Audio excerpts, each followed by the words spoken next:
ਤੁਸੀਂ ਸੁਣ ਰਹੇ ਹੋ ਪੰਜਾਬੀ ਰੇਡੀਓ ਯੂਐਸਏ ਤੇ ਸਿੱਖ ਇਤਿਹਾਸ ਦੇ ਵਿੱਚ ਅੱਜ ਦਾ ਦਿਨ ਅੱਜ 9 ਜਨਵਰੀ ਹੈ।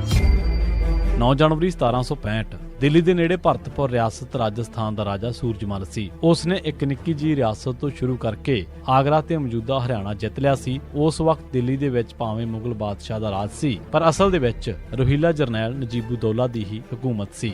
ਸੂਰਜਮਲ ਤੇ ਨਜੀਬੁੱਦੌਲਾ ਵਿਚਕਾਰ ਅਕਸਰ ਟੱਕਰ ਚੱਲਦੀ ਰਹਿੰਦੀ ਸੀ। 25 ਦਸੰਬਰ 1763 ਦੇ ਦਿਨ ਸੈਯਦ ਮੁਹੰਮਦ ਖਾਨ ਬਲੋਚੀ ਦੀਆਂ ਫੌਜਾਂ ਨੇ ਚਲਾਕੀ ਦੇ ਨਾਲ ਰਾਜੇ ਸੂਰਜਮਲ ਨੂੰ ਘੇਰ ਲਿਆ ਅਤੇ ਕਤਲ ਕਰਕੇ ਉਸ ਦਾ ਸਿਰ ਅਤੇ ਹੱਥ ਵੱਢ ਕੇ ਨਜੀਬੁੱਦੌਲਾ ਨੂੰ ਪੇਸ਼ ਕੀਤੇ। ਜਦ ਇਹ ਖਬਰ ਸੂਰਜਮਲ ਦੇ ਪੁੱਤਰ ਜਵਾਹਰ ਸਿੰਘ ਨੂੰ ਮਿਲੀ ਤਾਂ ਉਸ ਨੇ ਇਸ ਦਾ ਬਦਲਾ ਲੈਣ ਦੀ ਸਹੁੰ ਖਾਧੀ ਅਤੇ ਮਰਹਟਿਆਂ ਅਤੇ ਸਿੱਖਾਂ ਦੇ ਨਾਲ ਰਾਬਤਾ ਕੀਤਾ। ਸਿੱਖ ਨਜੀਬੁੱਦੌਲਾ ਨੂੰ ਪਹਿਲਾਂ ਵੀ ਕਈ ਵਾਰ ਟੱਕਰ ਦੇ ਚੁੱਕੇ ਸਨ, ਇਸ ਕਰਕੇ ਉਹ ਜਵਾਹਰ ਸਿੰਘ ਦੀ ਮਦਦ ਵਾਸਤੇ ਤਿਆਰ ਹੋ ਗਏ। 9 ਜਨਵਰੀ 1765 ਦੇ ਦਿਨ ਸਿੱਖ ਫੌਜਾਂ ਦਿੱਲੀ ਦੇ ਵਿੱਚ ਦਾਖਲ ਹੋ ਗਈਆਂ। ਭਾਵੇਂ ਨਜੀਬੁੱਦੌਲਾ ਕੋਲ ਕਾਫੀ ਫੌਜ ਸੀ, ਪਰ ਉਸ ਨੇ ਸਿੱਖਾਂ ਦੇ ਨਾਲ ਟੱਕਰ ਲੈਣ ਦੀ ਬਜਾਏ ਆਪਣੇ ਆਪ ਨੂੰ ਕਿਲੇ ਦੇ ਅੰਦਰ ਬੰਦ ਕਰ ਲਿਆ। ਦੂਜੇ ਪਾਸੇ ਨਜੀਬੁੱਦੌਲਾ ਨੇ ਜਵਾਹਰ ਸਿੰਘ ਜਾਟ ਰਾਜੇ ਦੇ ਨਾਲ ਸਿੱਧਾ ਸਮਝੌਤਾ ਕਰ ਲਿਆ। ਉਂਝ ਇਸ ਮਗਰੋਂ ਸਤੰਬਰ 1765 ਤੋਂ ਮਈ 1766 ਦੇ ਵਿਚਕਾਰ ਨਜੀਬੁੱਦੌਲਾ ਨੇ ਸਿੱਖਾਂ ਤੇ ਕਈ ਵਾਰ ਹਮਲਾ ਕੀਤਾ, ਪਰ ਤਕਰੀਬਨ ਹਰ ਵਾਰ ਉਸ ਨੇ ਬੁਰੀ ਤਰ੍ਹਾਂ ਮਾਰ ਖਾਧੀ ਅਤੇ ਹਰ ਵਾਰ ਉਸ ਨੇ ਆਪਣਾ ਜ਼ਬਰਦਸਤ ਨੁਕਸਾਨ ਕਰਵਾਇਆ ਸੀ।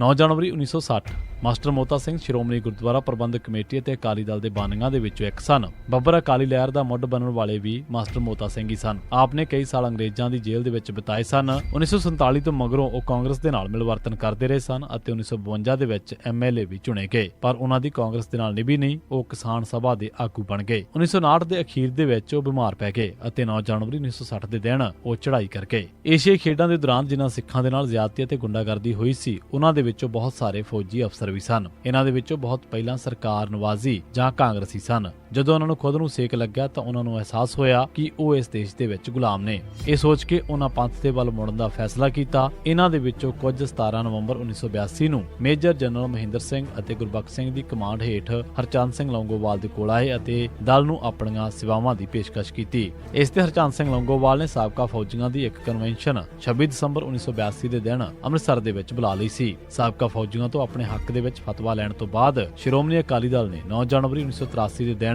ਬੁੱਧੀਜੀਵੀਆਂ ਦੀ ਕਨਵੈਨਸ਼ਨ ਬੁਲਾ ਲਈ। ਇਸ ਕਾਨਫਰੰਸ ਦੇ ਵਿੱਚ ਤਕਰੀਬਨ 15,000 ਦੀ ਹਾਜ਼ਰੀ ਸੀ। ਇਸ ਕਨਵੈਨਸ਼ਨ ਨੇ ਅਨੰਦਪੁਰ ਸਾਹਿਬ ਦੇ ਮਤੇ ਦੀ ਹਮਾਇਤ ਤੋਂ ਇਲਾਵਾ ਸਿੱਖ ਕਦਰਾਂ ਕੀਮਤਾਂ ਤੇ ਹਮਲੇ, ਸਿੱਖਾਂ ਤੇ ਤਸ਼ੱਦਦ, ਸਿੱਖ ਫੌਜੀਆਂ ਨੂੰ ਨਜਾਇਜ਼ ਤੰਗ ਕਰਨ ਅਤੇ ਸਿੱਖਾਂ ਨੂੰ ਨਕਲੀ ਪੁਲਿਸ ਮੁਕਾਬਲਿਆਂ ਦੇ ਵਿੱਚ ਕਤਲ ਕਰਨ ਦੇ ਖਿਲਾਫ ਮਤੇ ਵੀ ਪਾਸ ਕੀਤੇ। 1986-87 ਦੇ ਵਿੱਚ ਬਰਨਾਲੇ ਤੇ ਰਜੀਵ ਦੇ ਹੁਕਮਾਂ ਹੇਠ ਰਬੈਰੋ ਅਤੇ ਸੀਆਰਪੀਐਫ ਰਾਹੀਂ ਚਲਾਈ ਗਈ ਜ਼ੁਲਮ ਦੀ ਹਨੇਰੀ ਦੇ ਬਾਵਜੂਦ ਖਾੜਕੂਆਂ ਦੇ ਐਕਸ਼ਨ ਜਾਰੀ ਰਹੇ। ਖਾੜਕੂਆਂ ਨੇ ਆਪਣੇ ਸਾਥੀਆਂ ਨੂੰ ਗ੍ਰਿਫਤਾਰ ਕਰਵਾਉਣ ਵਾਲੇ ਕਈ ਮੁਖਬਰਾਂ, ਜ਼ਾਲਮ ਪੁਲਿਸੀਆਂ ਅਤੇ ਅਫਸਰਾਂ ਤੇ ਹਮਲੇ ਕੀਤੇ। ਇਸ ਦਾ ਆਗਾਜ਼ ਬ੍ਰਹਮਪੁਰਾ ਕਾਂਡ ਦੇ ਵਿੱਚ ਸਿੱਖਾਂ ਤੇ ਢਾਏ ਗਏ ਜ਼ੁਲਮ ਦੀ ਸਜ਼ਾ ਦੇਣ ਹਿੱਤ 9 ਜਨਵਰੀ 1987 ਦੇ ਦਿਨ ਤੂਤ ਪਿੰਡ ਦੇ ਨੰਬਰਦਾਰ ਮੁਖਬਰ ਗੁਰਮੇਜ ਸਿੰਘ ਦੇ ਘਰ ਤੇ ਹਮਲਾ ਕੀਤਾ ਗਿਆ, ਜਿਸ ਦੇ ਵਿੱਚ ਉਸ ਦੇ ਟੱਬਰ ਦੇ 9 ਜੀ ਮਾਰੇ ਗਏ। 9 ਜਨਵਰੀ 1988 ਦੇ ਦਿਨ ਪੁਲਿਸ ਨੇ ਸਤਨਾਮ ਸਿੰਘ ਸੱਤਾ ਬਾਵਾ ਨੂੰ ਹਿਰਾਸਤ ਦੇ ਵਿੱਚੋਂ ਫਰਾਰ ਹੋ ਗਿਆ ਕਹਿ ਕੇ ਨਕਲੀ ਮੁਕਾਬਲੇ ਦੇ ਵਿੱਚ ਸ਼ਹੀਦ ਕਰ ਦਿੱਤਾ। 9 ਜਨਵਰੀ 2013 ਦੇ ਦਿਨ ਪਾਕਿਸਤਾਨ ਦੇ ਇੱਕ ਪਿੰਡ ਟਿੱਬੀ ਦੇ ਵਿੱਚ ਪਾਕਿਸਤਾਨੀ ਤਬਹੁਦਿਲ ਇਸਲਾਮ ਨਾਂ ਦੀ ਜਮਾਤ ਦੇ ਤਾਲਿਬਾਨ ਨੇ ਇੱਕ 40 ਸਾਲਾ ਮਹਿੰਦਰ ਸਿੰਘ ਨਾਂ ਦੇ ਇੱਕ ਸਿੱਖ ਦੁਕਾਨਦਾਰ ਨੂੰ ਅਗਵਾ ਕਰਕੇ ਉਸ ਦਾ ਸਿਰ ਵੱਢ ਕੇ ਕਤਲ ਕਰ ਦਿੱਤਾ। ਤਾਲਿਬਾਨ ਨੇ ਉਸ ਤੇ ਲਸ਼ਕਰੇ ਇਸਲਾਮ ਜਮਾਤ ਵਾਸਤੇ ਜਸੂਸੀ ਕਰਨ ਦਾ ਦੋਸ਼ ਲਾਇਆ ਸੀ ਅਤੇ ਮਾਰਨ ਤੋਂ ਪਹਿਲਾਂ ਮੁਸਲਮਾਨ ਬਣ ਜਾਣ ਦੀ ਸੂਰਤ ਦੇ ਵਿੱਚ ਜਾਨ ਬਖਸ਼ੀ ਦੀ ਪੇਸ਼ਕਸ਼ ਕੀਤੀ ਸੀ, ਪਰ ਉਸ ਦੇ ਵੱਲੋਂ ਨਾ ਕਰਨ ਤੇ ਉਸ ਦਾ ਸਿਰ ਵੱਢ ਦਿੱਤਾ ਗਿਆ। ਉਸ ਨੂੰ 20 ਨਵੰਬਰ 2012 ਦੇ ਦਿਨ ਅਗਵਾ ਕੀਤਾ ਗਿਆ ਸੀ।